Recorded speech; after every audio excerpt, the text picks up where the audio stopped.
Thank you so much to friends, followers, spot on. Good to be here after a while. And yes, bring to the action. And don't forget to follow me here. Like and share. You know, follow, follow, comment. Let's hear from you. What I spot on. Yes, the transfer window closed, and I will be, the news was in England about Isaac, Liverpool, and all that. But luckily for us here on this side, so we had players to move in.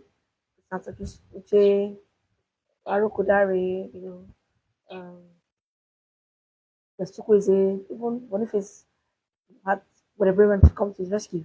So we had also, and I was like, wow, I just was trying to remember, I couldn't remember when a transfer window had this many Nigerians, especially those based, in abroad, moving like that. We had it, even for female ladies, of course, we all know that the captain moved to Paris as the Falcons, Captain Rashida.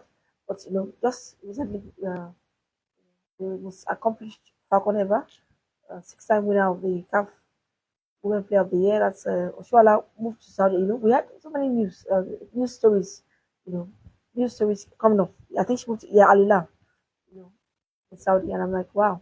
So what was historic was very, very interesting. Even for the player, his name, I think Emmanuel, whose contract was submitted by Nottingham Forest. Still, he got a club. Iheanacho got a club. Even Desas moved to Greece. But the point I'm trying to make is this: there's no point we have all these players, playing all over the place, strength in depth, and we cannot qualify for the World Cup.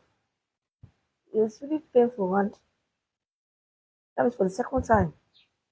I mean, I looked at the table. I was asked to be objective. I'm a believer. I believe in I'm a positive minded person.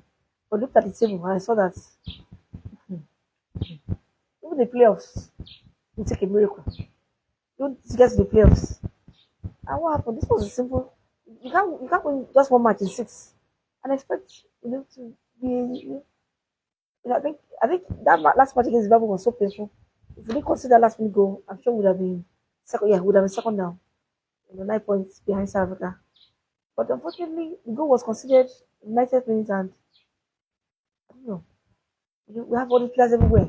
We see them everywhere. We have players. And that's why I said I talked about the inclusion of the home based. I will say yes. Unfortunately, this last the Chan the home based players didn't do well, but we saw what happened.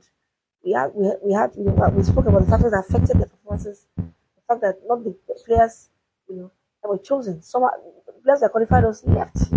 Almost all of them left the camp. So we had to just make use of you know. But that's in the past now.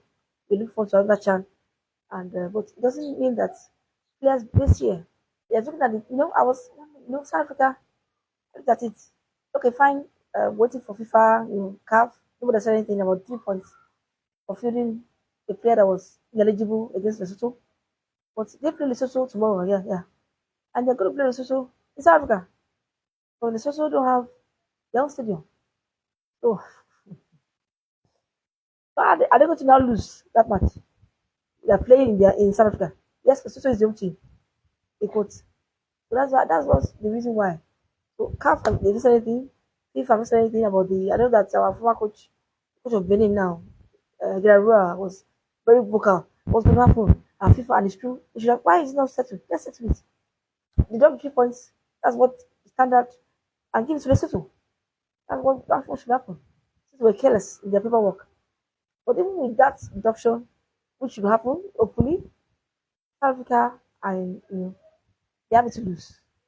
I don't see them losing it. I looked at the team, I looked at the players, I looked at everything. The Soto will go and play South Africa as their own team. Okay? Fine, Rwanda comes here, we play on Saturday. I don't know why I will play on Saturday, but we play Saturday in Uyo. We will play and don't forget that Rwanda beat us. That was AFCON. It was a dead rubber anyway. But we still had fight to play for last November. So they can actually spring a surprise after to this. Even though I don't expect that because we went to beat them, for this World Cup, we advanced fixture, went to Rwanda, beat them in their own stadium. Unfortunately, when it came to Zimbabwe came here, Zimbabwe are currently bottom of our group. We allowed them to score, you know, and want to, one win. Something has been done. So let me just focus on the next World Cup in 2030. I will be hosted by I think 6 countries. Yes, Morocco, Spain, Portugal, and you want to host some, which I don't know how FIFA wants to do that, but let's put after missing Casa. Is that what it means? It's really painful. But we'll see how it goes. And I try to see how we're going to do it. Because looking at it, I really don't know how. I looked at it, I don't know how we're going to make it make the World Cup. And that's why it's so painful. With the number of players over everywhere, we still cannot make it count. I'm sure when it just came up, that's like, Nigeria, easiest group. It's only maybe your South Africa as the main first, maybe Benin. But look at us now. We are behind South Africa, behind Benin, behind Rwanda. Only Lesotho and I think Zimbabwe are behind. I don't know. So I just want to, let us know that if we qualify and maybe through the playoffs, which is even 90 or 90, South Africa will not just sit down and not win any matches again. You know, home advantage is there for them. Their stadiums are, perfect. So Lesotho even plays South Africa. What I was saying. So those 3 points are taken away for them. South Africa happy to lose. I do not see them surrendering that lead. I don't see them. So I'm just being, so let's open our minds. You know, what we should have done, we didn't make the when we have made the sun to shine on the A, and now it's a bit too late today. So it's unfortunate. But let us see, things have happened. Look at today, Ghana played the Chad. Chad have not they've not gotten any points. 6 losses. But today they got the points against Ghana. Ghana scored in the, I think it was 17, 18 minutes. I didn't consolidate their chances.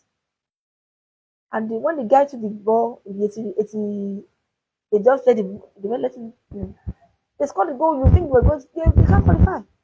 Chad are out. There's no meaning anywhere. Ghana, have it all to, even though they're still sitting pretty on top of their, or like AFCON that they are struggling, or they struggle, they didn't qualify for AFCON. World Cup, Ghana, doing very well. But they just threw away 2 points. That's just how it is. Even though they're playing the chat. Let's go and see what happens to the Nigerian challenge.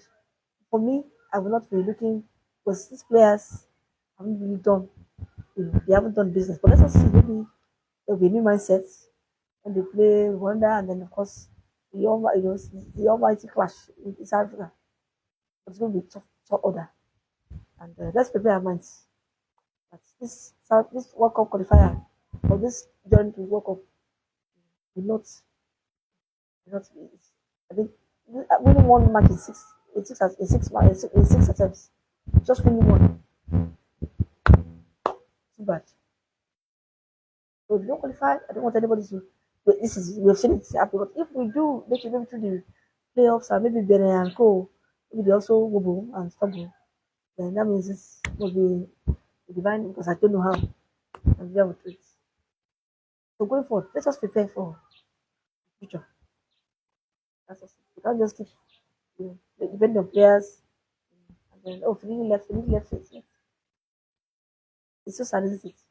Nigeria may not qualify again for World Cup in 2026.